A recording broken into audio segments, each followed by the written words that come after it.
مفتی طارق مسعود special. اللہ تعالیٰ نے اس میں کھانے پینے میں جو حلال چیزیں ہیں نا، گوشت میں جو حلال، ان کا بھی ایک اصول ضابطہ بیان کیا۔ آج یورپ امریکہ لوگ جاتے ہیں غیر مسلم میں سب چھوڑ چھاڑ دیتے ہیں، جو آیا کھا لیا، بسم اللہ پڑھ کے کھا لو، سب حلال ہے۔ ایسا نہیں ہے بھائی، بہت بڑی ٹینشن ہے غیر مسلموں میں حلال حرام کی فکر۔ تب پاکستان پھر ہمیں نعمت لگتا ہے، وہاں دیکھنا پڑتا ہے ہر چیز پہ۔ تو اللہ نے فرمایا حرمت علیکم المیتہ، ہر طرح کا مردار، الف لام کا ترجمہ بنے گا ہر طرح کا مردار تم پر حرام۔ جو جانور اپنی موت مر جائے، یعنی جس کو ذبح نہ کیا جائے، وہ سب کیا ہیں؟ مردار۔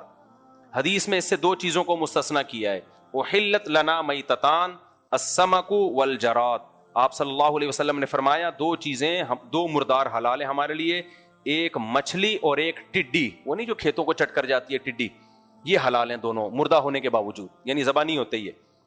امام حنیفہ نے اسی سے استدلال کیا کہ سمندر میں صرف کیا حلال ہے؟ مچھلی۔ ٹھیک ہے، اختلافی مسئلہ ہے، لیکن اس میں امام ابو حنیفہ کا موقف بہت مضبوط ہے۔ آج لوگ فوراً کہہ دیتے ہیں کہ کیکڑا حرام ہے، اس کی کیا دلیل ہے؟ ایک ایک چیز کو پکڑ کے شریعت نہیں بتائے گی یہ بھی حرام ہے، یہ بھی حرام ہے، یہ بھی حرام ہے، یہ بھی حرام ہے، ایسا تھوڑی ہے۔ اصول اور ضابطے بیان کیے جاتے ہیں۔ اور وہ جو قرآن مجید کی آیت ہے احل لکم صید البحر وطعامہ، کہ سمندر کا کھانا اور اس کا شکار تمہارے لیے حلال ہے، اس آیت کا سیاق و سباق دیکھیں آپ، وہ احرام کی پابندیوں کو بیان کیا جا رہا ہے کہ جب تم احرام کی حالت میں ہو تو خشکی کا شکار تمہارے لیے حرام ہے، سمندر کا شکار تمہارے لیے حلال ہے۔ تو اس کا مقصد یہ نہیں ہے کہ سب کچھ حلال ہے، اس کا مقصد ہے کہ احرام کی پابندیوں کی وجہ سے جو شکار حرام ہوتا ہے اس کا وہ صرف خشکی کے جانوروں پر اس کا اطلاق ہوتا ہے، سمندر اور پانی کے جانوروں پر اس کا اطلاق نہیں ہوتا۔ ورنہ اگر اس آیت کا یہ مطلب ہوتا کہ سمندر کی ہر مخلوق حلال ہے، تو پھر سب سے بڑا سوال یہ ہے کہ صحابہ تابعین میں کوئی ایک ضعیف روایت بھی نہیں ملتی کہ کسی صحابی نے یا تابعی نے مچھلی کے علاوہ کسی چیز کو کھایا ہو، کہیں بھی نہیں ملتی ہے۔ کسی حدیث میں نہیں ملتا کہ کسی صحابی نے کیکڑا کھایا ہو، حالانکہ وہ لوگ تو شکار پہ جاتے تھے، اور ویسے بھی عرب تو تین طرف سے پانی میں ڈوبا ہوا ہے، جزیرہ ہے، جو پانی کے علاقے ہوتے ہیں وہاں تو بہت کھائی جاتی ہے مچھلی، تو ہمیں کہیں نہیں ملتا۔ تو یہ بہت بڑی دلیل ہے امام حنیفہ کی کہ سمندر کی صرف مچھلی حلال ہے، پھر وہ مچھلی ہو، بھلے ویل مچھلی ہو، وہ ایک نے پھینک دی لمبی کہ ویل مچھلی فقہ حنفی میں حرام ہے، اپنی طرف سے پھینکتا رہتا ہے بیٹھ کے، کوئی حرام نہیں ہے بھائی، خود ہی پھینکتا ہے کہ ویل مچھلی فقہ حنفی میں حرام ہے، پھر نیچے لوگوں نے اوپر نیگیٹو کمنٹس کیے ہوتے ہیں حنفیوں کو دیکھو، ابے تو پوچھ تو لو کسی حنفی عالم سے کہ حرام ہے بھی کہ نہیں ہے، جب مچھلی ہے تو کہاں سے حرام ہو گئی؟ منہ سے پھوٹ بھی رہے ہو مچھلی اور اس کو حرام بھی کہہ رہے ہو، تو مچھلی ہو۔ تو ایک سوال تو یہ پیدا ہوتا ہے کہ اگر ہر قسم کی مخلوق حلال ہے تو پھر صحابہ نے سے ثابت کیوں نہیں ہے؟ دوسرا اس سے بھی بڑا سوال ہے کہ سمندر میں ایسا گند نکلتا ہے نا کہ وہ چائنا والوں کے علاوہ کوئی بھی نہیں کھا سکتا، پھر تو مگرمچھ بھی حلال ہوگا، پھر تو کچھوا بھی حلال ہوگا، مگرمچھ کے انڈے بھی حلال ہوں گے، کچھوے کے انڈے بھی حلال ہوں گے۔ آپ کہہ سکتے ہو کچھوا تو خشکی کا جانور ہے، تو میں خشکی کے کچھوے کی بات نہیں کر رہا، پانی کے کچھوے کی بات کر رہا ہوں۔ آپ کہہ سکتے ہو بھائی کچھوا پانی کے علاوہ باہر بھی رہتا ہے، مگرمچھ پانی کے علاوہ باہر بھی رہتا ہے، زیادہ ٹائم کچھوا اور مگرمچھ وہ پانی میں گزارتا ہے، تو ایسے باہر تو کیکڑا بھی آتا ہے پھر۔ تو پانی کی مخلوق اسے کہا جاتا ہے جو زیادہ ٹائم پانی میں گزارے، کم ٹائم پانی سے باہر۔ میں ابھی افریقہ تیسرا یا چوتھا چکر تھا، جنگلوں میں ہی رہا ہوں میں مگرمچھوں کو صبح سے لے کے شام تک ترستا تھا کہ تھوڑا سا باہر نکلا تاکہ ہم بھی تیری زیارت کر لیں۔ بہت تھوڑے ٹائم کے لیے باہر آتے ہیں، زیادہ ٹائم یہ کس میں گزارتے ہیں؟ پانی میں گزارتے ہیں۔ تو اس لیے صرف یہ کیکڑے کا مسئلہ نہیں ہے، اور ہم اس اختلافی مسئلے میں شدت نہیں کرتے، لیکن ہم اس لیے یہ اتنی مضبوطی سے بیان کر رہے ہیں کہ یہ ہمیں بے وقوف سمجھتے ہیں۔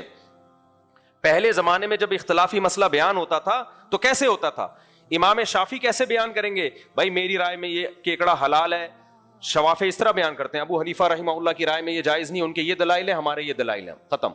آج کیا کرتے ہیں یہ لوگ جو نئے اسکالر آ رہے ہیں، مناظرے کے چیلنج، طنز، بدتمیزی، یہ اندھے مقلد ہیں، ان کے پاس دلائل نہیں ہے۔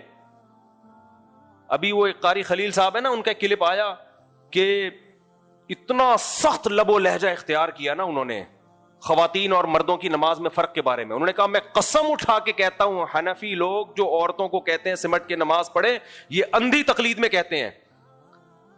چلو ہم اندھی تقلید میں کر رہے ہیں, ابو حنیفہ کیوں قائل ہیں عورتیں سمٹ کے نماز پڑھیں؟ وہ بھی اندھی تقلید میں. امام شافعی کیوں قائل ہیں کہ عورتیں سمٹ کے نماز پڑھیں؟ وہ کس کی اندھی تقلید کر رہے ہیں؟ امام مالک جو مدینہ کے اتنے بڑے عالم جن کو آپ بھی مانتے ہو, تبع تابعین کے دور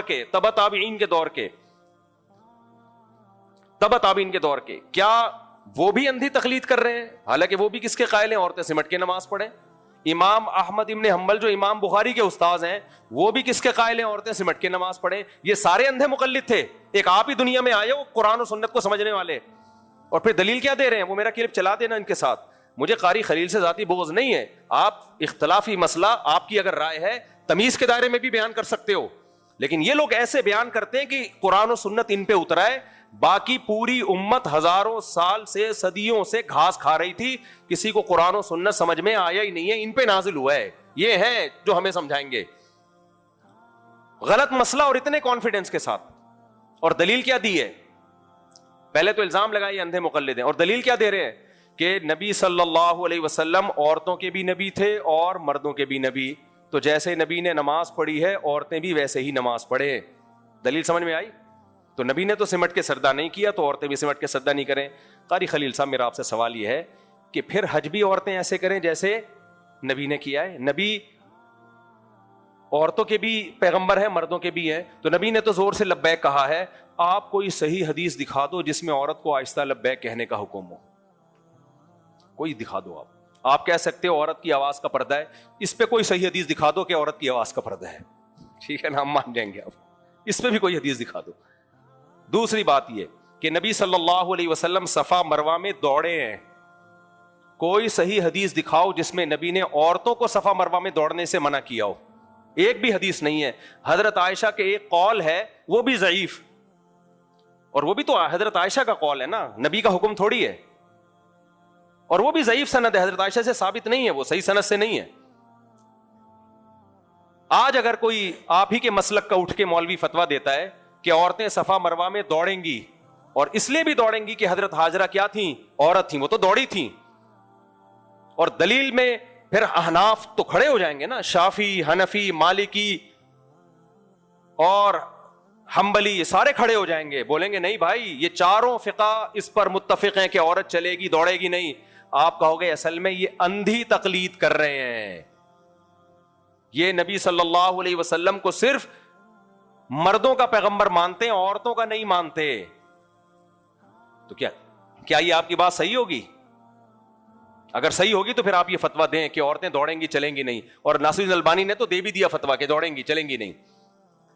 تو ہم یہی کہیں گے میرے بھائی, ہر مسئلہ قرآن و حدیث میں صراحتاً مذکور نہیں ہوتا. بہت ساری چیزیں سینہ بسینہ تواتر سے چلی آتی ہیں, متفق علیہ ہوتی ہیں, ان کے خلاف جب تک کوئی حدیث نہیں ہوگی, بلکہ وہ حدیث بھی رد کر دی جائے گی, کیونکہ اجماع کی حجیت حدیث سے, حدیث کا حدیث ہونا ہمیں اجماع سے پتہ چلتا ہے, حدیث کی کتابوں کا برحق ہونا. اجماع سب سے مضبوط دلیل ہے, کیونکہ نبی نے فرمایا یہ امت گمراہی پہ کبھی جمع نہیں ہو سکتی. تو آپ نے تو مان لیا کہ امت گمراہی پہ جمع ہو گئی تھی.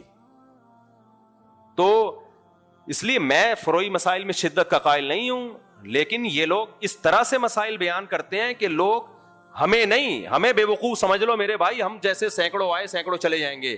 یہ بات ہم تک نہیں. میں خواتین کے سمٹ کے نماز کا قائل نہیں ہوں اکیلا, چاروں امام قائل ہیں جن کو پوری دنیا نے فالو کیا ہے. تو لوگ مجھے بے وقوف نہیں سمجھیں گے. لوگ کس کو بے وقوف سمجھیں گے؟ کہ امت گھاس کھا رہی تھی.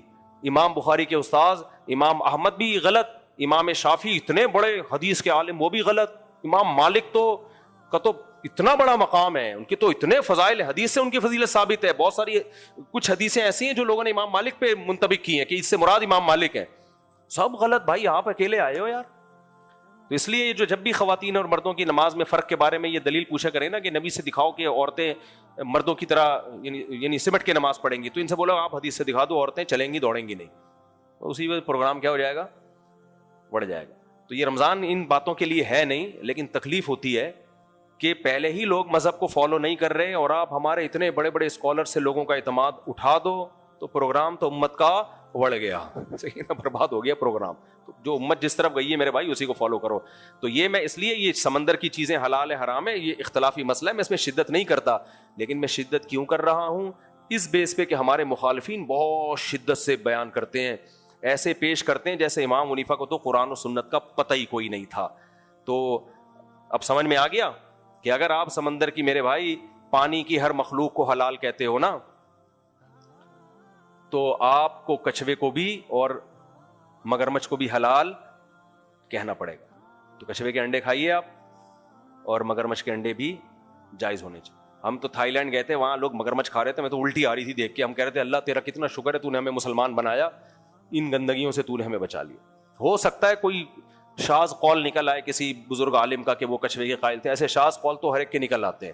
کوئی کچھوے کے جواز کا فتویٰ دیا ہو یا کسی سعودی سلفی عالم کا کوئی قول نکل آئے, ایسے تو شاذ قول نکلتے ہیں, پبلک اس کو مانتی نہیں ہے. کوئی بھی مسلمان مگرمچھ کی شکل دیکھ کے لگے گا کہ تو کھانے کی چیز نہیں ہے. سمجھتے ہو کہ نہیں سمجھتے؟ تو اس لیے امام صاحب نے جو احتیاط والا قول لیا ہے نا کہ صرف مچھلی. اب جھینگے میں اختلاف ہے کہ مچھلی ہے یا نہیں ہے, ہماری رائے یہ کہ مچھلی نہیں ہے, حضرت مفتی تقی عثمانی صاحب کی رائے یہ کہ مچھلی ہی کی ایک قسم ہے. وہ ایک اختلافی مسئلہ ہے, میں اس میں نہیں کئی دفعہ میں اس کو ایکسپلین کر چکا ہوں, تو وہ ایک الگ مسئلہ ہے. بہرحال ہاں یہ بات ضرور ہے, ہم بہت براڈ مائنڈیڈ ہیں, بہت براڈ مائنڈیڈ. براڈ مائنڈیڈ کا مطلب یہ کہ مجتہدین کا اگر کسی مسئلے میں اختلاف ہو جائے تو ہم اس میں شدت کے قائل نہیں ہیں, صرف اس بیس پہ کہ یار ٹھیک ہے ہمارے دلائل مضبوط ہیں لیکن دوسری طرف امام شافعی جیسے ہیں, تو ہم اس قول کو کالعدم نہیں قرار دیتے. اسی وجہ سے ہم نے کہا کہ کیونکہ عالم اسلام میں سب ابو حنیفہ کو فالو نہیں کرتے, بہت سے امام شافعی کو فالو کرتے ہیں, بہت سے امام احمد بن حنبل کو فالو کرتے ہیں. یہ ہے فرقواریت ختم کرنے کا طریقہ کہ ان کی رائے کا بھی احترام کیا جائے. اس رائے کا احترام ہے کہ احناف مچھلی کھانے کے مچھلی کے علاوہ کسی چیز کو جائز نہیں کہتے, لیکن باقی سمندر کی مخلوق کی تجارت کو حلال قرار دیتے ہیں, کیونکہ اس کے اسلام ہی میں اس کے جواز کا قول بھی بہت سارے فقہا نے کیا ہے. تو ان کو آپ کالعدم نہیں قرار دے سکتے, کالعدم نہیں قرار دے سکتے. تو یہ ظرف آپ کو احناف میں ہی ملے گا. باقی جو آج کل مارکیٹ میں چل رہا ہے تو بس میری رائے ہے اور وہی صحیح ہے اور اس سے ذرا بھی انحراف نہیں کرنا اور دائیں بائیں نہیں جانا, ایسا نہیں ہوتا. ایسا کرو گے تو چند بے وقوف خوش ہو جائیں گے آپ کی باتوں سے, آپ کے نعروں سے. کوئی پڑھا لکھا آدمی کبھی بھی ان چیزوں سے متاثر نہیں ہوگا. اب ہم جلدی سے بس 2-3 آیتیں میں اور پڑھ لیتا ہوں. تو اللہ نے اس میں ہمیں بتایا مردار حرام ہے, خون حرام ہے, خنزیر کا گوشت حرام ہے, جس جانور پہ اللہ کے علاوہ کسی کا نام لے لیا گیا ہو, کسی بزرگ کے نام پہ ذبح کر دیا گیا ہو وغیرہ وغیرہ, وہ بھی حرام ہے. اور گلا گھونٹ کے جس جانور کو مار دیا وہ بھی حرام ہے, اور پتھر سے جس جانور کو مارا وہ بھی کیا ہے, حرام. والمتردیۃ, 2 جانور آپس میں لڑے اور مر گئے وہ بھی حرام. والمتردیۃ کا مطلب اوپر سے گرا, بعض دفعہ بکریاں پہاڑ سے گر کے مر جاتی ہیں, وہ بھی حرام. والنطیحۃ, سینگ سے ایک دوسرے کو جانور نے مار دیا وہ بھی حرام. حلال کیا بچا پھر؟ اس آیت کی میں کل انشاءاللہ تفسیر بیان کروں گا, یہ بہت اہم آیت ہے. اسی میں مسئلہ آئے گا گولی کا شکار حلال ہے یا نہیں ہے, یہ بھی ایک اختلافی مسئلہ ہے. تو یہ بھی ایک پوری میں کل مشینی ذبیحہ حلال ہے یا نہیں ہے, تو یہ پوری ڈیٹیل کل انشاءاللہ. اور پھر اللہ نے شکاری کتے کے بھی حلال ہونے کا تذکرہ کیا, کتے کے نہیں یعنی کتے کے شکار کے, ایسا نہ کتے کھانا شروع کر دیں. یسألونک ماذا قل احل لکم الطیبات وما علمتم من الجوارح, کہ جانور کو اگر سدھا لیا جائے, اس سے شکار کیا جائے تو وہ شکار بھی حلال ہے. یعنی کتا آپ نے بسم اللہ اللہ اکبر پڑھ کے جانور پہ بھیجا اور کتے نے اس جانور کو مار دیا تو اس کے دانت ہی چھری کے حکم میں ہوں گے, سمجھ رہے ہو, بشرطے کہ خود اس میں سے کچھ نہ کھایا ہو. کیونکہ اگر ایک بوٹی بھی خود کھا لی تو اس کا مطلب اس نے اپنے لیے مارا ہے, آپ کے لیے نہیں مارا, تو اب نہیں کھا سکتے آپ اس کو, کیونکہ کتوں کا بچا ہوا آپ کے لیے, آپ کتے نہیں ہو, آپ کیا ہو. یہ انسان کی شرافت ہے, اللہ نے انسان کو عزت دی ہے کہ تم جانوروں کا شکار نہیں کھا سکتے. جانور نے, میں نے مسائی قوم دیکھی وہاں افریقہ کے جنگلوں میں, ایک جنگلی قوم ہے نا جو, اس کا میں نے ولاگ بھی بنایا تھا, وہ نہیں جو ناچ رہے تھے, مجھے ڈر لگا تھا مجھے انہیں کباب بنا کے کھا جائیں, وہ میں واقعی ڈر گیا تھا. وہ تو پورا گھیر لیا ہمیں اور ڈانس شروع کر دیا انہوں نے, اور وہ اتنے خونخوار, گائے کا کھڑے کھڑے گائے کا گوشت کاٹ کے کھا جاتے ہیں, وہ گائے کا خون پیتے ہیں. تو میں تو ڈر گیا تھا, میں نے کہا لے بھائی تکے کباب آ رہے ہوں گے اور یہ ولاگ سب سے زیادہ ہٹ ہوگا لیکن ہم دنیا میں رہیں گے نہیں. تو امیزون میں بھی اس طرح کی قومیں ہیں. میرا ابھی پاناما جانا ہوا نا, وہاں سے برازیل وغیرہ قریب ہے امیزون. مجھے ہے جنگلوں کا بڑا شوق ہے. میں نے وہاں لوگوں سے کہا مجھے امیزون کے جنگل جانا ہے جانا ہے جانا ہے جانا ہے. انہوں نے بولا مفتی صاحب, میں نے کہا وہ جو وحشی رہتے ہیں وہاں جانا ہے. انہوں نے کہا ایسے کئی واقعات ہوئے ہیں, لوگ گئے بعد میں کباب کی خوشبو آ رہی تھی تو کاٹ کے کھا جاتے ہیں وہ. کل میں نے پھر نیٹ پہ سرچ کیا تو واقعی وہاں کچھ ایسی قومیں ہیں ان سے کوئی لڑ نہیں سکتا. تو خیر, تو وہ کیا کرتے ہیں, ان کا شکار کا طریقہ, شیر شکار کرتا ہے کسی ہرن وغیرہ کا, مارتا ہے تو وہ جا کے کھینچ کے لے آتے ہیں اس کو, شیر کے مارے ہوئے کو کھا جاتے ہیں. تو واقعی انسانی طبیعت کو بڑی گھن آتی ہے اس سے, چاہے تازہ گوشت ہی کیوں نہ ہو. تو یہ ساری جو غیر اخلاقی انسانیت کے لیے, جو انسانیت کے نام پہ دھبا تھی نا, وہ تمام چیزوں کو اللہ نے اس آیت میں حرام کر دیا. تو یہ بھی اسلام کا ایک حسن ہے کہ جانور کو حلال کر کے کھانا ہے, اور اگر کتے کو تم نے سدھا دیا تو کتا تمہارے لیے اعلیٰ انسٹرومنٹ کے طور پہ کام کرے گا, اور انسٹرومنٹ مکمل اس کے ہاتھ میں ہوتا ہے جو اس اوزار کو استعمال کر رہا ہوتا ہے. تو کتے کو اتنا سدھا دیا کہ اس نے جا کے شکار کو مارا, قتل کر دیا, ایک بوٹی بھی نہیں کھائی, اٹھا کے تمہارے لیے لے آیا, وہاں چھوڑ دیا. اس کا مطلب یہ تمہارے لیے ہوا ہے, تو پھر تم کھا سکتے ہو.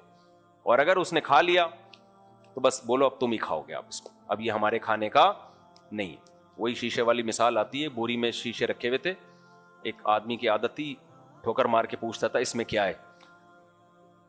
تو سیٹھ نے ٹھوکر مارا, اس بیچنے والے سے, شیشے کے برتن جو بیچ رہا تھا, ٹھوکر مار کے پوچھا اس میں کیا ہے. اس نے کہا ہے نہیں تھا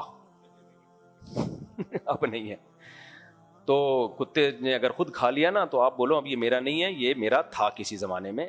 وہی لطیفہ یہاں پہ صادق آتا ہے کہ وہ جو جنگل میں جب افریقہ کے جنگل میں تھا نا, تو ہمیں سب کو باری باری واش روم جانا تھا. اب ڈر واقعی لگ رہا تھا کہ کوئی شیر ویر نہ بڑھ, شیر کا کلر نا یہ مٹی کا ہوتا ہے. یہ شیر ایسی چیز ہے کم وقت, بعد وقت قریب جاؤ تو آدمی کو نظر آتا ہے بیٹھا ہوا ہے, ان کے کلر بالکل وہی ہوتے ہیں. تو اچھا, ہم تو, میں گاڑی میں اس طرح بیٹھا ہوں, یہاں سے شیر گیا, ببر شیر, اور ہمیں جو گارڈ تھا نا, جو یعنی گائیڈنس کے لیے آیا ہوا تھا, وہ حکومتی کا آدمی ہوتا ہے, وہ بار بار ہمیں کہہ رہا تھا چپ کر کے بیٹھ جاؤ. غصہ آ رہا تھا کہ بولو نہیں اور کھڑے نہیں ہو گاڑی میں, چپ کر کے تمیز سے بیٹھے رہو. اب میرے ساتھ فیملی تھی, بچے چی چی کر رہے تھے. بچوں کو بڑا مشکل ہوتا ہے چپ کرانا. بڑا, آپ نے دیکھا وہ ولاگ, بڑا خاندانی منظر تھا یار. ایسے شیر گیا ہے, 1 ہفتے سے بھوکا. مجھے پھر پتا چلا انسان کو اللہ نے بڑی عزت دی ہے. جانوروں کے لیے جنگل میں کھانا پینا آسان نہیں ہے. اور 7 بیویاں تھیں اس کی. تم لوگ کے سامنے پھر وہی باتیں آ جاتی ہیں, پھر میں, تم لوگ شرمندہ ہوتے ہو, بہت معذرت چاہتا ہوں میں. 7 شیرنیاں اور اکیلا ببر شیر. ہم تو 5-6 دن جنگل میں ٹھہرے نا, تو شیر ہی کی ایکٹیویٹیز دیکھ رہے تھے کہ کچھ کھائے تو صحیح. ہر شکار میں سو رہا تھا اس سے. تو کیا ہوا ہے, مغرب کی نماز کے بعد پھر وہ ہمیں جو گارڈ ہے نا, جو گائیڈنس کے لیے تھا, وہ ہمیں لے گیا گاڑی میں نا, کہ ان کے پاس وہ ہوتا ہے نا وائرلیس, تو اس سے ان کو اطلاعات مل رہی ہوتی ہے کہ وہاں ابھی شیر کچھ لگ رہا ہے, کچھ اس کو نظر آیا ہے. تو 2-4 بھینسیں آئے ہوئے تھے, تو شیر, ہم پہنچ گئے وہاں نا, بھینسیں ہمیں نظر آ رہے ہیں, ادھر شیر شیرنیوں کے ساتھ بیٹھا ہوا ہے. اور یہ مہم ایسی تھی کہ ہمیشہ شیرنی آگے آگے ہوتی ہے, شیر بیٹھا ہوا ہوتا ہے. ہم کئی دنوں سے یہی منظر دیکھ رہے تھے. اس دفعہ ہمیں لگا کہ شیر کہہ رہا ہے بہت ہو گئی اب میں خود تکلف کروں گا یہ. تو اس دفعہ شیر خود اٹھائے. تو وہ 2 بھینسیں, اب اور گورے وورے بھی آئے ہوئے تھے وہاں جنگل میں, زیمبیا کا جنگل تھا یہ, تو گوروں نے بھی گاڑیاں سٹارٹ کی, اور ہمیں بس یہ حکم کہ چپ کر کے آرام سے بیٹھے رہو, کیونکہ شیر بھوکا ہے. تو وہ ظاہر ہے ادھر بھی ٹن مار سکتا ہے کہ یار ابھی وہ نہیں مل رہا, تو چلو فی الحال انہی سے گزارا کرو. اچھا, یہ شیر کی نفسیات پتہ ہے کیا, وہاں لوگوں نے ہمیں بتایا کہ آپ جب گاڑی میں بیٹھے ہوتے ہیں نا, تو شیر پوری گاڑی کو ایک ذات سمجھ رہا ہوتا ہے, اس لیے وہ حملہ نہیں کرتا, الا یہ کہ آپ بہت زیادہ ہلنا جلنا شروع ہو جائیں گاڑی میں. تو یہ نفسیات ہے شیر کی. وہ گاڑی سے نیچے اترو گے تو حملہ کرے گا آپ پہ. گاڑی میں اس کو پوری گاڑی سمیت ایک عجیب سی جن نظر آ رہا ہوتا ہے کہ یہ کیا ہے, اس کا ایک روب ہوتا ہے شیر کے اوپر. تو ایسے نکل کے گیا ہے, اور جو اس نے ڈائی ماری اور وہ بھینسیں بھاگ گئے. ہم نے گاڑی بھگائی, بھینسوں کو تعاقب کے لیے بھاگ گئے. تو یہ کچھ نہیں تھا منظر وہ دیکھنے والا تھا جو اب ہوا. شیر بیچارہ مایوس ہو کے نا 5-6 دن سے یہی ہو رہا تھا اس کے ساتھ, ایسے منہ نیچے اور پیچھے شیرنیاں خرامہ خرامہ واپس. ہمارے دوست نے کہا بالکل ایسا لگ رہا ہے جیسے کسی کا جنازہ پڑھ کے واپس آ رہے ہوں. بالکل واقعی, کوئی بہت لمبی واک کر کے جا رہے تھے, ہم بھی تھک گئے تھے, اب ہمیں واپس بھی آنا تھا. ہم نے کہا بھائی اب مر جائے تو بتا دینا, ہم آ کے جنازہ دیکھ لیں گے اس کا. جیسے ہی میں کراچی پہنچا ہوں, ہمارے دوست کا جو جنگل میں ہی تھے ان کی ویڈیو آئی, یہ 2 بھینسیں مارے ہوئے ہیں اور خود بھی توند بھر رہا ہے بیٹھ کے, اور لگڑ بگا اور وہ جو نہیں ہائنا وائنا سب آ کے بوفے چل رہا ہے, پورا بوفا سسٹم. محنت شیر کی ہوتی ہے اور فائدہ تو وہ 3-4 دن میں نا ایک بوٹی بھی نہیں بچی تھی 2-3 بھینسوں کی, وہ مار دیا. تو مجھے لگا کہ بھائی اللہ کا بھی ایک نظام ہے, ان کو اتنا بھوکا رکھا لیکن اللہ نے اب ان کو بھی کھلا دیا. اللہ نے کہا چلو کھاؤ شاباش. بات پتہ نہیں کہاں سے چلی تھی, ہم کدھر کو لے گئے, یہ جنگل کہاں سے آ گیا, شیر کہاں سے. ہاں اصل تو یہ آئی تھی کہ وہ شیر کا بچا ہوا لکڑ بگا تو کھا سکتا ہے, ہائنا وغیرہ لومڑیاں بھی, انسان کو کھانے کی اجازت نہیں ہے.